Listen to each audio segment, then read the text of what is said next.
তোমরা ছেলেরা আসলে কি? তোমরা খুব খারাপ। খারাপ মানে খারাপ, আমি রাস্তায় গেলে ডিস্টার্ব করে। তুই চুপ, একদম চুপ। আসলে পুরুষ মানুষ হচ্ছে সৃষ্টির সবচেয়ে রহস্যময় প্রাণী, আমার দুর্ভাগ্যও বলে। বুঝতে পারলাম না। শুনবি? গাধাকে সৃষ্টি করার পর তাকে বলা হলো সকাল থেকে সন্ধ্যা পর্যন্ত তাকে ক্লান্তিহীন পরিশ্রম করতে হবে। সারা জীবন তাকে পিঠে ভারী বোঝা বইতে হবে, খেতে পাবে শুধু ঘাস, আর তার মাথায় কোনো বুদ্ধি থাকবে না। তার আয়ু হবে 50 বছর। গাধা করজোড়ে সৃষ্টিকর্তাকে বলল, আমি এত বছর বাঁচতে চাই না, আমাকে 20 বছর আয়ু দেওয়া হোক। সৃষ্টিকর্তা সেটাই মঞ্জুর করলেন।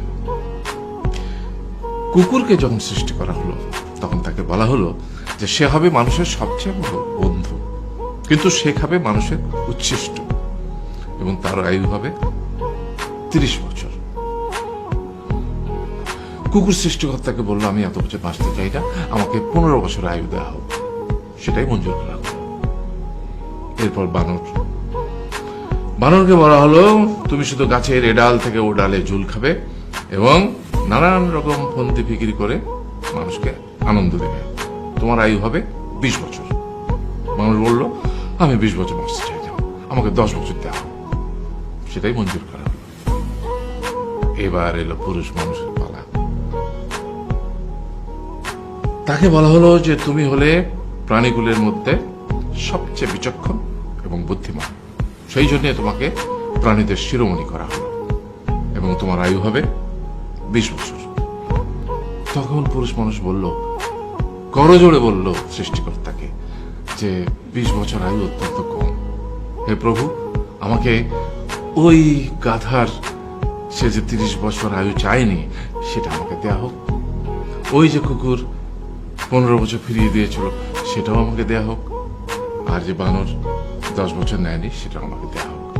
20 বছর অত্যন্ত কম, আমি দীর্ঘদিন বাঁচতে চাই। সৃষ্টিকর্তা সেটাও মঞ্জুর করলেন।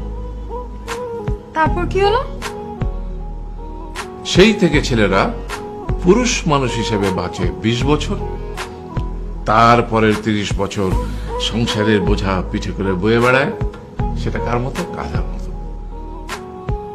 তারপরের 15 বছর সে তার ছেলে মেয়েরা যা দেয় সেই রকম ঠিক কুকুরের মতো উচ্ছিষ্ট হয়ে বাঁচে।